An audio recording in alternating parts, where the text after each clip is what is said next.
So I made this picture just for this video. If anybody's ever seen the show, it's from Violet Evergarden.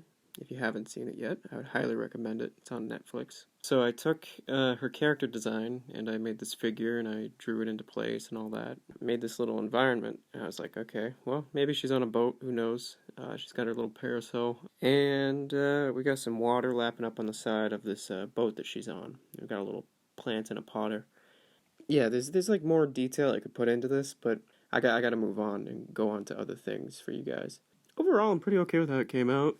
This is my second time using colored pencil and my second time making fan art, because I normally don't do that. I normally make original content. But yeah, I wanted to make everything have like a complementary color to it and divide things so that we could have our colors stand out, especially when it came to her hair. Now, if you look at her hair, it's just I didn't have any. I was working with let's take a look at what these are. I had Crayola colored pencils, you know, the kind that you, it says preferred by teachers. The kind you give your second grade class, you know? And I found them laying around the house. And I was like, alright, cool, yeah, I guess these will work.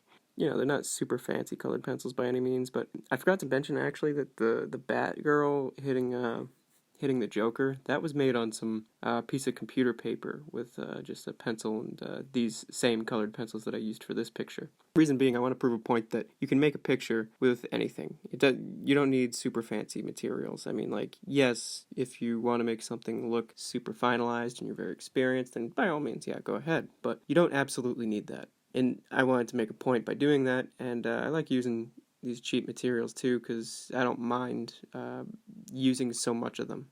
I will actually be making a video on using charcoal at some point, because I have become very familiar with charcoal and Conte crayon. So let's take a look here and get back into this picture. Purple and red are colors that you have seen about 1,000,000 times. I promise you, you've seen it all over the place. It's a very great color combination, as well as yellow and purple. Now, if I made the background red, you see her red hair tie? That would not stand out whatsoever. She has a blue and brown kind of thing going on with her costume. Again, the blue is not exactly the blue that she actually has in the show. The yellow of her hair, I would not even classify her hair as yellow in real life. Well, in the show, okay. But, so we have this green with a red powder.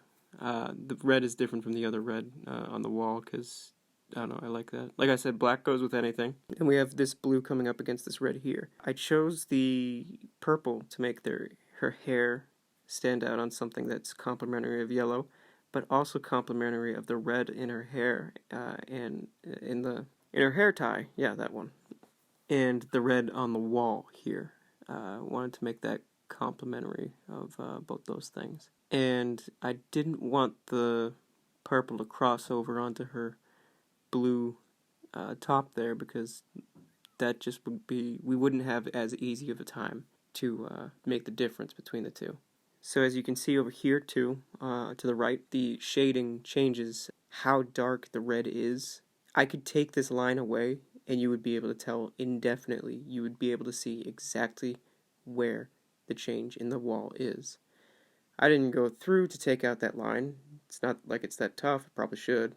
But you can see on the floor, the shade changes too for the sake of the shadow. Now, shadows are actually how we tell distance. We don't have black lines around everything like cartoons. Cartoons are very simple shapes and stuff like that. They're done to be made quickly because there's a huge endeavor into production to make cartoons. They want to make it quickly so that they can get it out on time to be aired on TV. I took out the black lines around the edges of Violet here. If you see in the original picture, I don't know if I have it around anywhere, but you could see that, you know, all of that was drawn. But I took it out and then just made it color so that you could see the contrast of color and the shade of the color. You can see over by the plant potter, you can see how much, if you go into detail on the shading, how much that makes a difference. That looks, you know, more towards reality than what the floor looks like. The floor is just one plain color. And if we look down over here by the water, you can see I put a little bit of red there.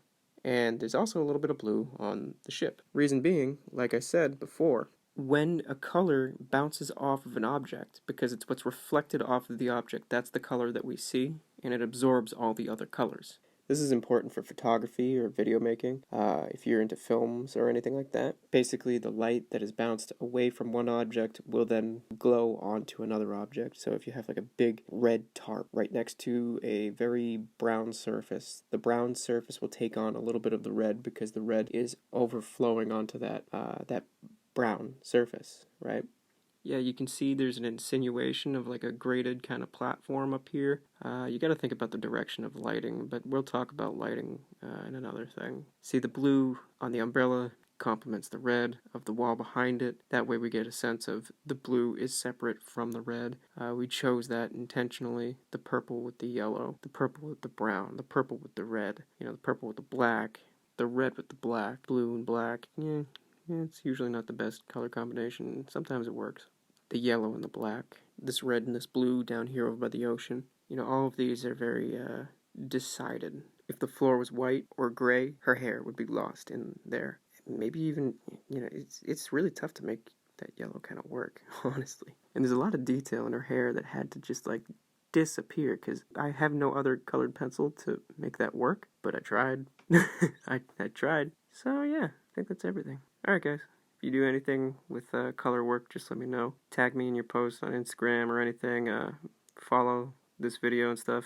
Sorry about all that confusion regarding when this video would come out, because honestly, it's kind of tough to figure out exactly when something's going to come out, because you have things come up in your schedule and it changes everything, but, yeah, just hit the bell icon if you want to figure that out. Alrighty guys, you take care and I'll see you in the next video. It'll be landscaping. Alright?